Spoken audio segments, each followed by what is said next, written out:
Antes de compartir la palabra del Señor, queremos saludar en primer lugar a nuestros hermanos en la sede de la Avenida San Luis, como en la sede de la Avenida Los Cóndores, y allá en Piura Norte, en nuestra sede. Que el Señor les bendiga.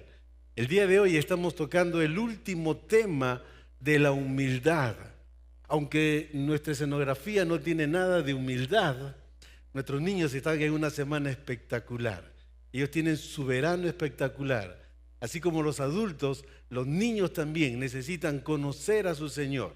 Ellos también a su nivel, a su edad, enfrentan problemas, necesitan el perdón de sus pecados, necesitan confiar en el Señor. Y justamente esta semana es una semana muy especial para ellos, para que desde pequeños aprendan a confiar en el Señor, para que así cuando ellos sean jóvenes, para cuando sean adolescentes y jóvenes, nosotros los papás no tengamos mucho trabajo con ellos.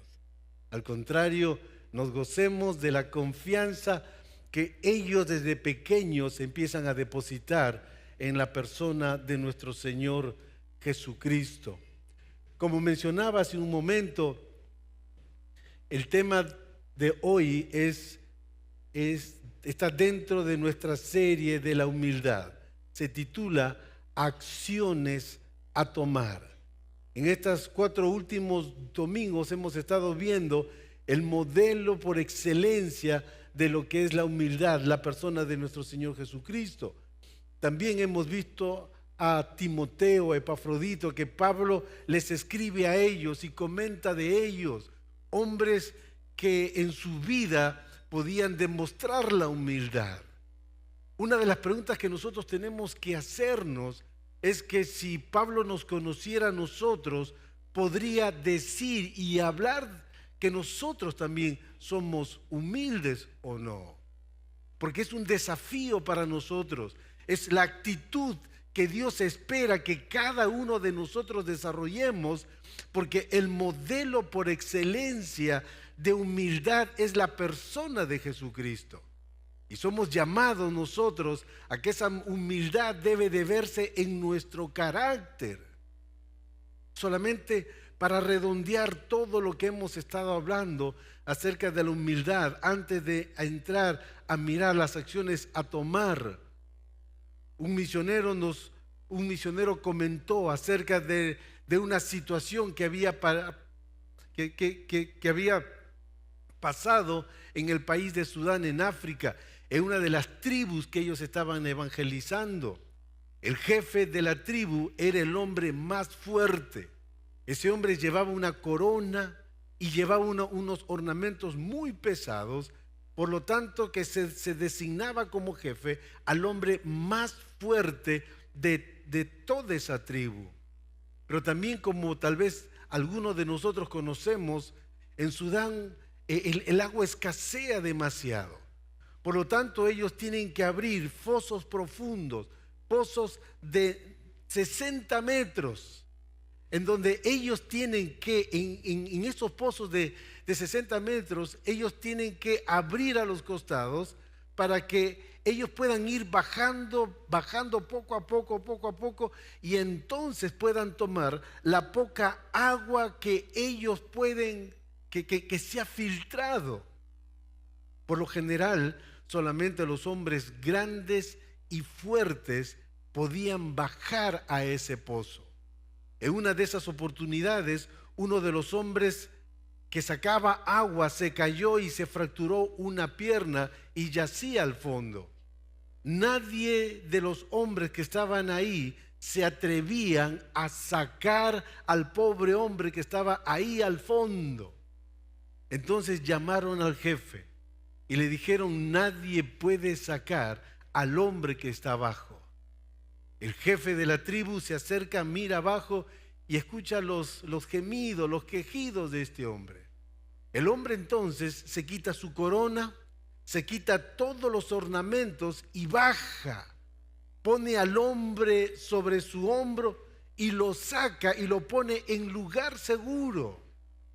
Cuando miramos a la persona de nuestro Señor Jesucristo, cuando Dios, mirando la condición del hombre, entonces Dios decidió enviar a su Hijo Jesucristo Y así como ese hombre se quitó los ornamentos y bajó a rescatar al hombre, Jesucristo hizo lo mismo con cada uno de nosotros. Dejó su gloria, dejó su honra. Pero yo les pregunto, ¿ese jefe de esa tribu, al quitarse los ornamentos, dejó de ser jefe? No, él no dejó de ser jefe. La palabra del Señor nos dice que Jesucristo no dejó de ser Dios, pero vino y estuvo entre nosotros y se humilló para que entonces tú y yo tengamos el ejemplo perfecto de humildad, para que entonces en nuestro carácter se reflejara la misma humildad de Jesucristo que Él espera formar en nuestras vidas. La pregunta es si nosotros lo estamos permitiendo. La pregunta es si yo puedo estar desde la primera predicación hasta ahora y yo puedo evaluarme si en algo yo he podido caminar hacia esa humildad. Porque entonces yo debo de preguntarme cuáles son los resultados por mi falta de humildad. ¿Qué es lo que pasa si en mí yo no permito que la humildad se desarrolle? ¿Qué pasa conmigo si en mi carácter no se refleja la humildad? Y vamos a estar viendo nosotros en el libro de Santiago, el capítulo 4, algunos resultados de lo que ocurre en el hombre, de lo que ocurre en tu vida, en mi vida, si no estamos permitiendo que este carácter se forme en cada uno de nosotros. Por eso vamos a mirar primero los resultados por mi falta de humildad. En primer lugar, en relación con Dios. El libro de Santiago, capítulo 4, verso 6. El libro de Santiago, capítulo 4, verso 6, va a decir en la parte del medio del verso: Dios resiste a los soberbios. Lo contrario de un humilde es soberbio. Lo contrario de un humilde es orgulloso. Es aquel que dice: yo no necesito a nadie, yo me basto conmigo mismo, yo no necesito a Dios, yo no necesito la ayuda de nadie, yo puedo hacer las cosas. Y Dios y el apóstol Santiago va a decir que en relación con Dios, Dios resiste a los soberbios. Y déjame decirte que la palabra resistir aquí es un término militar que Santiago utilizó, que significa que Dios se dispone en orden de batalla contra los soberbios. Dios nos ha creado a cada uno de nosotros para depender de Él. Dios ha creado al hombre frágil, para que entonces el hombre pueda decir: Señor, yo te necesito, guíame, ayúdame. ¿Cuántos versos en la palabra de Dios vamos a encontrar, aún cuando aquel verso dice que esta palabra me ordena mis pasos?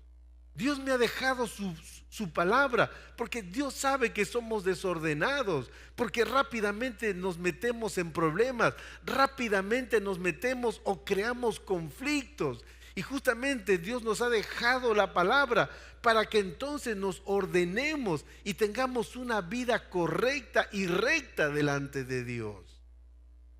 Pero si yo me obstino en creer y pensar que yo no necesito a Dios y que yo puedo hacer las cosas y que puedo demostrarle a Dios que yo por mí mismo puedo hacer y lograr muchas cosas, ten cuidado, porque Santiago va a decir que Dios se dispone en orden de batalla contra ti para enseñarte y para demostrarte que Él es el único que puede guiar tu vida.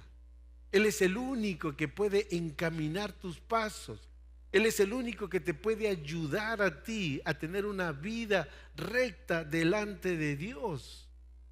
Pero no solamente dice eso Santiago.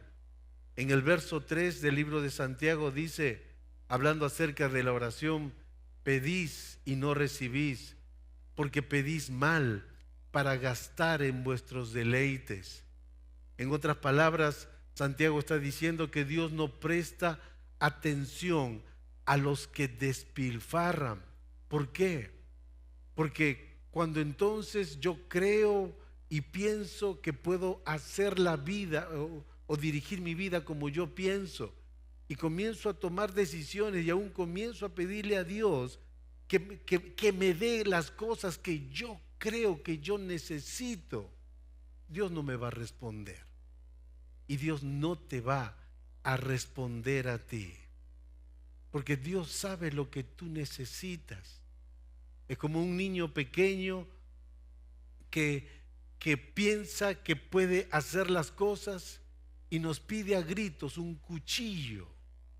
Pregunto, ¿tú le darías a un niño de 3 años, de 4 años un cuchillo? De ninguna manera, de ninguna manera. Porque aun cuando Dios se dispone a estar frente al orgulloso, al soberbio, aún refleja su amor, porque Dios no va a responder, porque Dios sabe que aún puede usarlo en contra de Él mismo, puede ser para daño de Él mismo. Si tú estás dejando a Dios lejos de tu vida, si tú no estás dependiendo de Dios y tú estás pidiéndole cosas, déjame decirte que Dios no te va a responder.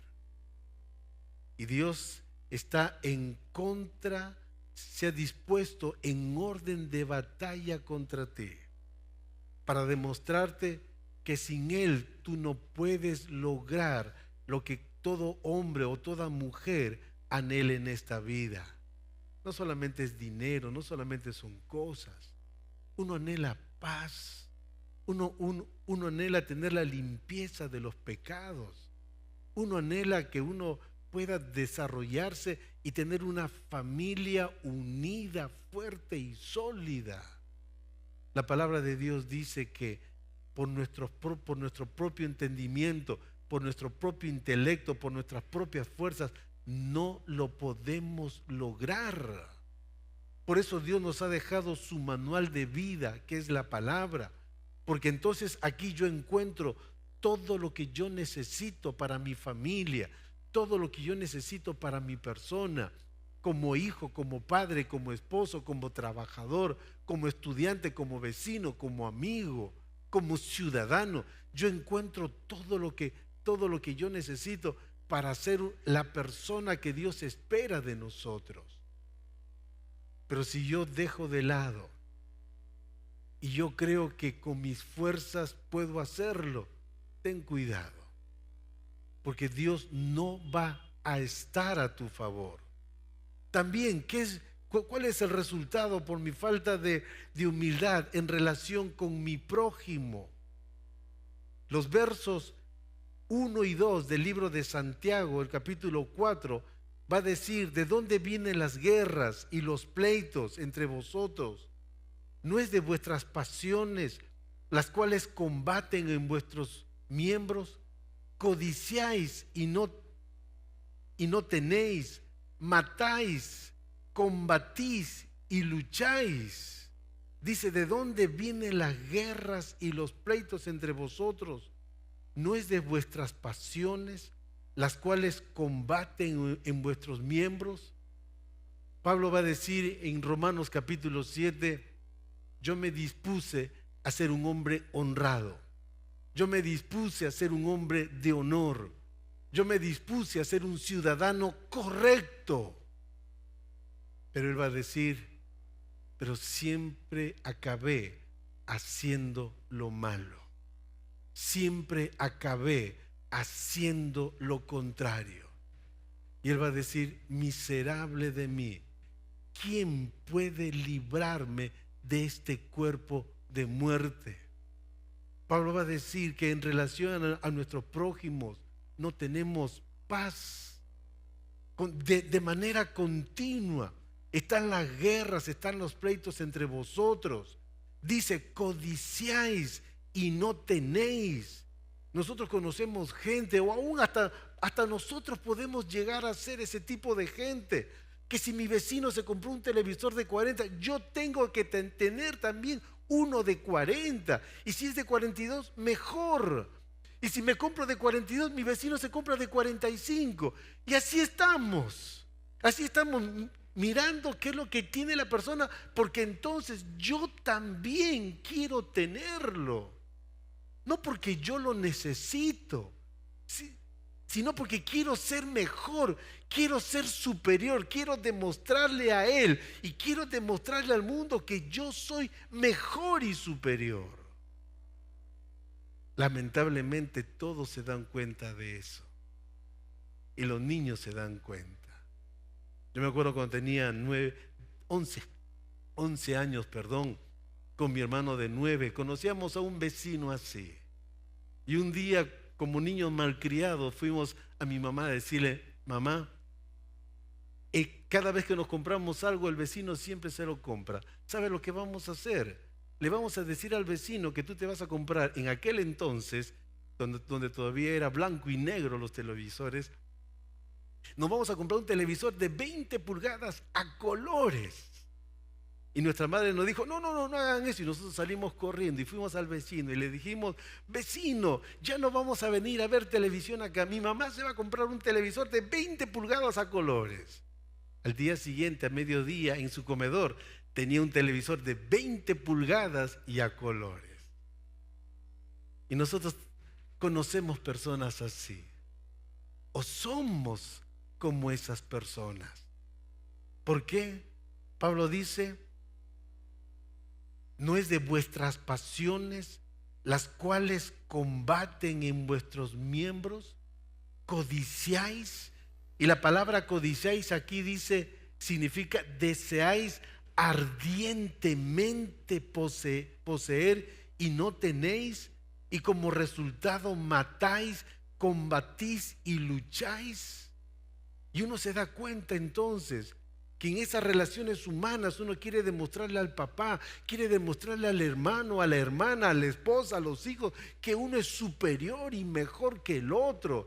Y por lo tanto comenzamos a menospreciar al resto. Y nos encontramos que en vez de llegar a ser una familia unida, nos despreciamos los unos a los otros, combatimos los unos por los otros. Y no reconocemos que él puede tener tal vez habilidades más que yo. No, yo lucho, como dice Santiago, combato y lucho. Estoy en esa disposición de todos los días de querer demostrar y querer ser superior que el resto, y rompo las relaciones con mi prójimo. Y la única relación que yo puedo tener con mis semejantes solamente es de rivalidad o competencia. En el verso 11, en el mismo libro de Santiago también dice, hermanos, no murmuréis los unos de los otros.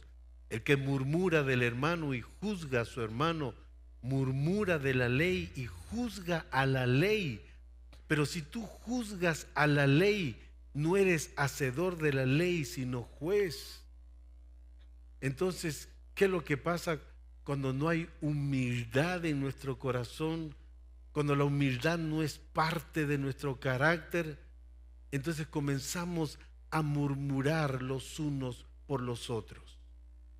En el trabajo, ¿cuántas veces nosotros nos acercamos, tal vez vemos o lo hacemos nosotros, nos acercamos a la persona, la abrazamos, le decimos que es nuestro compañero de trabajo, se da la espalda y lo comenzamos a menospreciar para que delante del resto demostrar que nosotros somos superiores que ellos. Y no vemos la forma y buscamos la forma de menospreciar al resto para que entonces el resto vea que yo soy superior, que yo puedo ser mejor que todas las personas. Esto es el resultado Cuando uno comienza a mirarse, autoexaminarse y a descubrir que la humildad no es parte de su carácter. Número 3, en relación al mundo. En relación al mundo. Verso 4, Santiago capítulo 4 va a decir: oh almas adúlteras, ¿no sabéis que la amistad del mundo es enemistad contra Dios? Cualquiera pues que quiera ser amigo del mundo se constituye enemigo de Dios. Déjame decirte esto, que entre lo que Dios quiere y lo que el mundo quiere no hay un campo neutro. No hay un campo neutro donde tú te puedas parar y decir, bueno, yo estoy en esta posición. Ni me dejo guiar por Dios, ni me dejo guiar por el mundo. No, no existe. O yo comienzo a crecer según las características de Dios, humillándome ante Dios, sujetándome a Él, dejándome dirigir por Él, o me dejo dirigir por el mundo.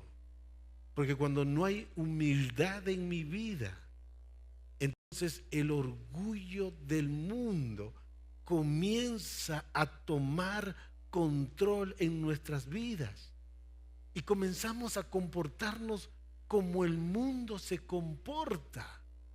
Comenzamos a ser como es el mundo. Nos arrastra, porque nos damos cuenta que en nuestro carácter no somos como el mundo. Jesucristo estaba en la cruz. Él seguía siendo Dios.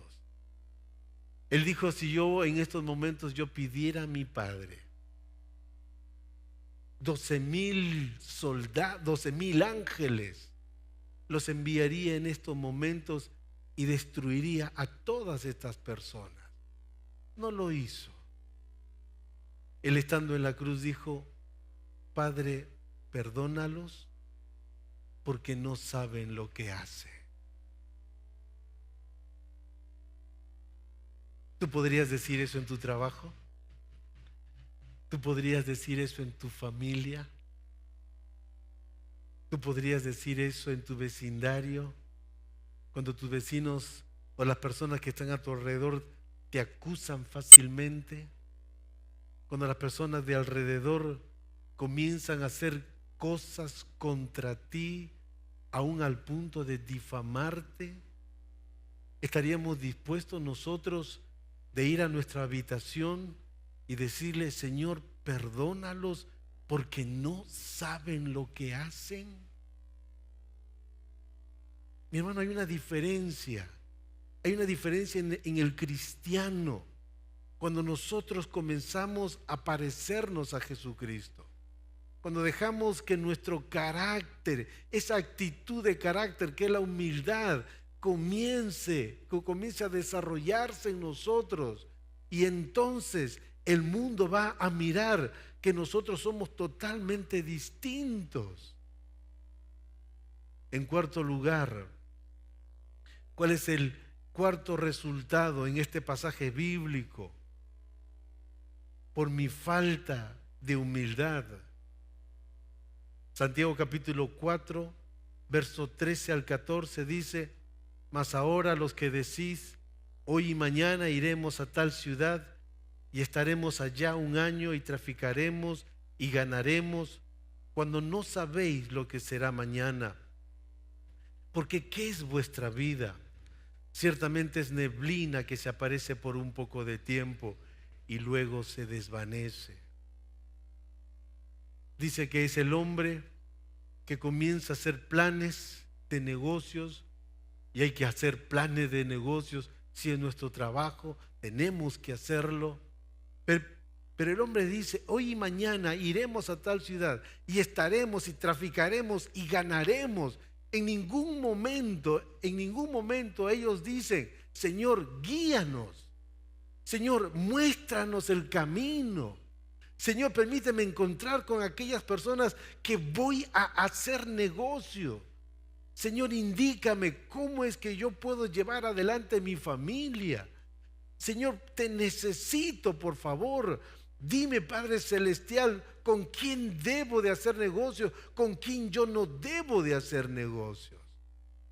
Aquí habla hombres que creen poder lograrlo. Porque en el verso 46 del mismo Santiago 4 dice: pero ahora os jactáis de vuestras soberbias, y toda jactancia semejante es mala. Dice, se jactan en su soberbia. Yo puedo hacerlo. Yo he logrado tener este dinero. Yo he logrado amasar esta fortuna. Yo he sido. ¿Cuántas veces hemos escuchado eso en algunas personas? Yo me he matado con mi esfuerzo, he trabajado fuertemente, he logrado hacerlo todo. ¿Qué es lo que dice el Señor? ¿Se acuerdan de ese hombre rico que dijo, gané alma? Se está hablando a sí mismo, alma, he ganado el doble, he ampliado mi granero. Por lo tanto, gózate, disfruta la vida. Y Dios le dice, necio, hoy día vengo a pedir tu alma.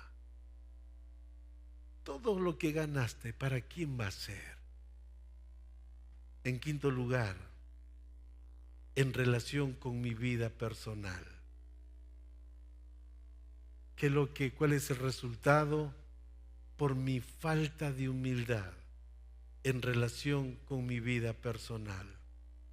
Santiago capítulo 4, verso 2 dice, ardéis de envidia y no podéis alcanzar, porque no tenéis lo que deseáis, porque no pedís. ¿Sabe qué? Habla de un hombre que no tiene paz en el corazón. Habla de un hombre que vive angustiado. Habla de un hombre que está atribulado. Tal vez un hombre que tiene que tomar pastillas. Tal vez tiene que irse a esos centros donde lo van a hacer dormir 2 días porque no puede dormir. Porque como dice aquí, ardéis de envidia. Dice, y encima hay una frustración porque no puede alcanzar lo que él quiere. Y aún si logra alcanzar, no da satisfacción al corazón. No logra la paz que él quisiera, porque entonces mira a otro que tiene más que él y quiere ganarle también a él. Y así es toda su vida. No hay paz, no hay consuelo. No es como el salmista cuando dice, en paz me acostaré y asimismo dormiré, porque solo tú, Señor, me haces vivir confiado. Habla de una persona que no tiene paz en el corazón, no hay consuelo en su vida, está afligida, llena de aflicción. Eso es lo que Santiago nos muestra. Si nosotros no estamos preocupados, si nosotros no estamos orando al Señor y le estamos pidiendo que desarrolle humildad en nuestras vidas, y si nosotros no tomamos la decisión de decirle, sí, Señor, obra en mí la humildad, quiero parecerme a Jesucristo, porque Señor, yo no te quiero tener como adversario. Señor, yo quiero que tú estés a mi lado. Padre Celestial, sí, yo quiero que en relación a mi prójimo, yo quiero que como familia, como amigos, pueda haber una buena relación. También con el mundo, que no me deje arrastrar con ellos, que en mi negocio tú bendigas mis negocios, Padre Celestial, tú dirijas cada paso. Y Señor, que después de un día arduo yo pueda ir a mi cama y descansar en paz, Señor, sabiendo que tú me sostienes, sabiendo que tú me guardas y que todo depende de ti, todo depende de ti.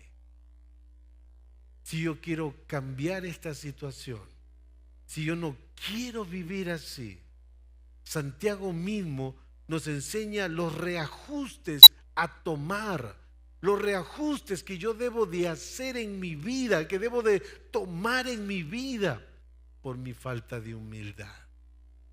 El primero es arrepentirme. El primero es arrepentirme.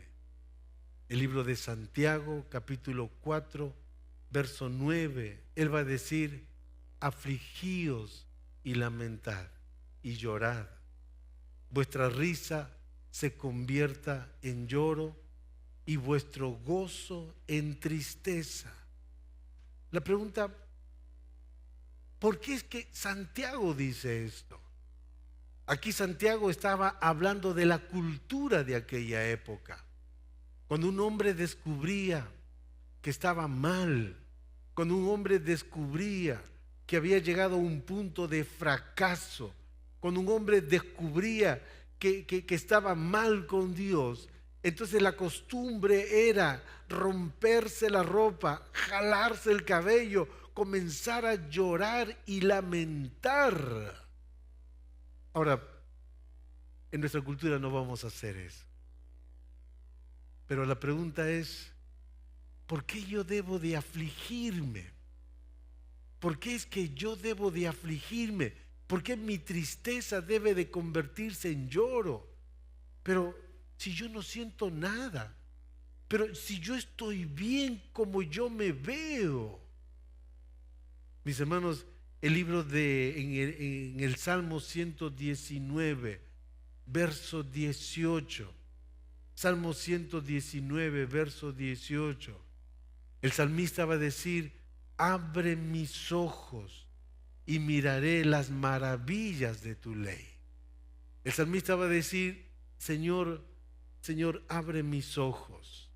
Está hablando de abre mi entendimiento, Señor, para que yo pueda discernir qué es lo que va a pasarme a mí. ¿Cuál es mi situación real frente de ti? Si es que yo no me arrepiento, ¿cuál es mi situación real frente de ti? En el libro de Hebreos, capítulo 10, verso 31, el escritor bíblico va a decir: horrenda cosa es caer en manos del Dios vivo. Habla de un arrepentimiento, porque en primer lugar sabe que ha transgredido a Dios, sabe que ha transgredido contra aquel que realmente le ama, pero también llora porque sabe el juicio que puede venir contra él. Porque ya en el Antiguo Testamento, y menos mal que no estamos en el tiempo del Antiguo Testamento, estamos en el tiempo de la gracia.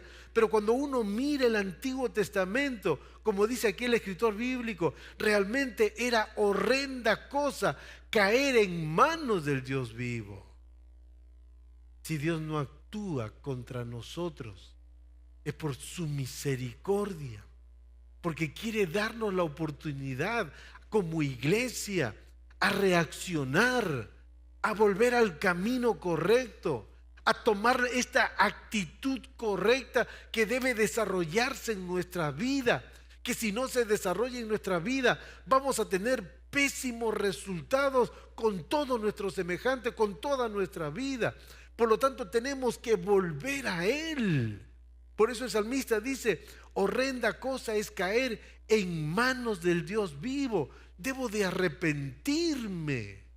En segundo lugar, debo de acercarme a Dios. Santiago capítulo 4, verso 8 va a decir: acercaos a Dios y Él se acercará a vosotros.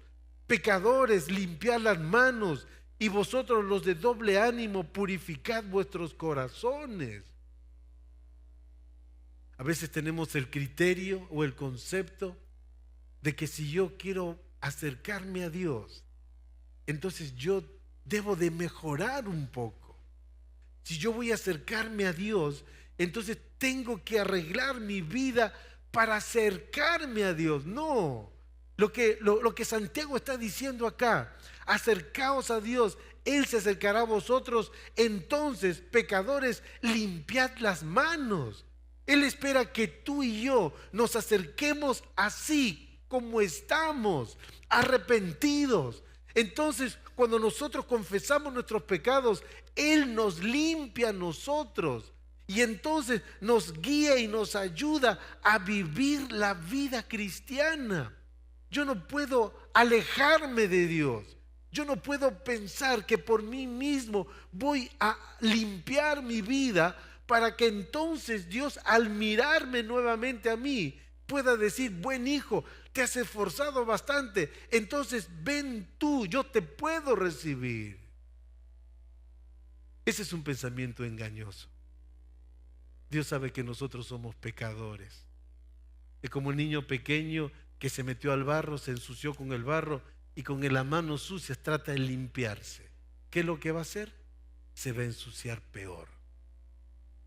Así es todo hombre, así es toda mujer. Queremos demostrarle a Dios que podemos ser distintos. Queremos demostrarle a Dios que hemos cambiado. Queremos que Dios vea nuestro esfuerzo. Y al mirar nuestro esfuerzo, entonces Él va a tener misericordia de nosotros. Discúlpeme, pero nosotros, al hacer eso, estamos menospreciando a Dios. Porque el único que puede limpiar nuestros pecados, el único que puede limpiarnos a nosotros, solo es la persona de Jesucristo. ¿Cuántos no conocemos en Primera de Juan, el capítulo 1, el verso 8? Si confesamos nuestros pecados, Él es fiel y justo para perdonarnos y limpiarnos de toda maldad. En ninguna parte de la Biblia tú vas a encontrar que tú puedes limpiarte de tus pecados. Al contrario, nos dice que vamos a ensuciarnos más y peor todavía. Y Dios espera que nos acerquemos como estamos, que reconozcamos nuestra situación, que le digamos: Señor, yo no puedo conmigo mismo, yo te necesito a ti. Tú eres el único que puede ayudarme a mí. Pero el primer paso es que yo debo de acercarme a Él. Nunca pienses o creas, porque si yo nuevamente creo que puedo limpiarme, entonces automáticamente le estoy diciendo a Dios: Dios, yo no te necesito. Yo puedo hacerlo, yo puedo encargarme de mis pecados.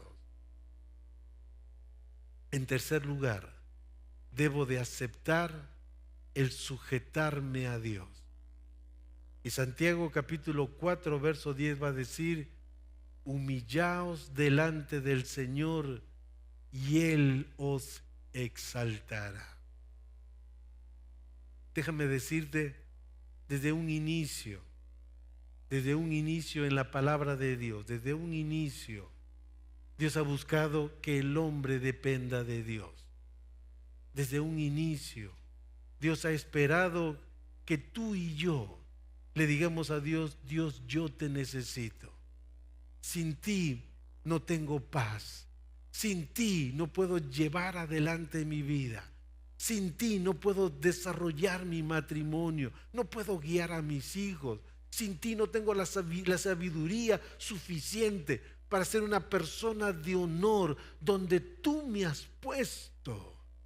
Y Él espera que nosotros nos humillemos delante de Él. Porque cuando nos humillamos delante de Él, entonces Él se exaltará. Él nos exaltará a nosotros. Él es el que se encarga de ponernos en los lugares de honor cuando nosotros estamos dispuestos a humillarnos delante de Él. Entonces nos permitirá tener familias sólidas, poder ver hijos en sus caminos, fuertes, amantes del Señor, matrimonios felices, trabajos firmes, en la medida que nosotros nos humillamos delante del Señor. Pero esto no solamente es en la iglesia, No está hablando de una humillación delante de la iglesia. El contexto que hemos visto es el contexto en todas las áreas de nuestra vida. Por eso en el verso 7 también dice: someteos pues a Dios, resistid al diablo y huirá de vosotros. Nuevamente, aquí la palabra someteos habla de sentido de apremio. Yo debo de someterme a Dios. Yo debo de humillarme a Dios, porque entonces Él se encarga de exaltarme, se encarga de darme la victoria. Cuando uno comienza a mirar, muchas historias bíblicas, Dios siempre ha buscado la humildad. Siempre ha buscado la humildad en cada servidor, en cada hombre que Él llamó. Un ejemplo, uno de ellos, Moisés. Le encargó caminar en el desierto, llevar a 1.000.000 de personas camino a la tierra prometida. El pasaje bíblico dice que eran 3 días que no habían probado agua. La gente empezaba a quejarse. Nunca vas a encontrar que ese pueblo decía: vamos a orar, vamos a buscar a Dios. No, siempre se quejaban. Y al pobre Moisés lo tenían todo el día con quejas. Mira de dónde nos ha sacado para matarnos de sed en el desierto. Dice que al tercer día vieron unas palmeras y vieron agua. Y yo me imagino que todo el pueblo empezó a correr. Me imagino a Moisés también corriendo hacia esas aguas. Dice que cuando llegaron y tomaron el agua estaba amarga. Inmediatamente todo el pueblo comenzó a hablar contra Moisés. Yo me imagino: Moisés, Dios se burla de nosotros. Nos tiene 3 días así, mira, 3 días sin tomar agua. Encima encontramos y esta agua no se puede tomar. Moisés va delante de Dios, ora a Dios, y Dios le dice: ¿sabes qué, Moisés? ¿Ves ese tronco que está ahí? Pártelo, tíralo al agua. Si yo hubiera sido Moisés, tal vez le hubiera pedido al Señor 3 toneladas de azúcar, un cucharón grande, para morder y endulzar el agua y así poder tomar todos. Moisés pudo haberle dicho: Señor, yo no te entiendo. Pudo haberle dicho: Señor, voy a hacer el ridículo. Pudo haber dicho: Señor, se van a burlar de mí. Pudo haber sacado todo su historial como príncipe de Egipto. No lo hizo. Lo único que hizo este hombre fue: tomó el tronco, lo cortó, lo tiró al agua.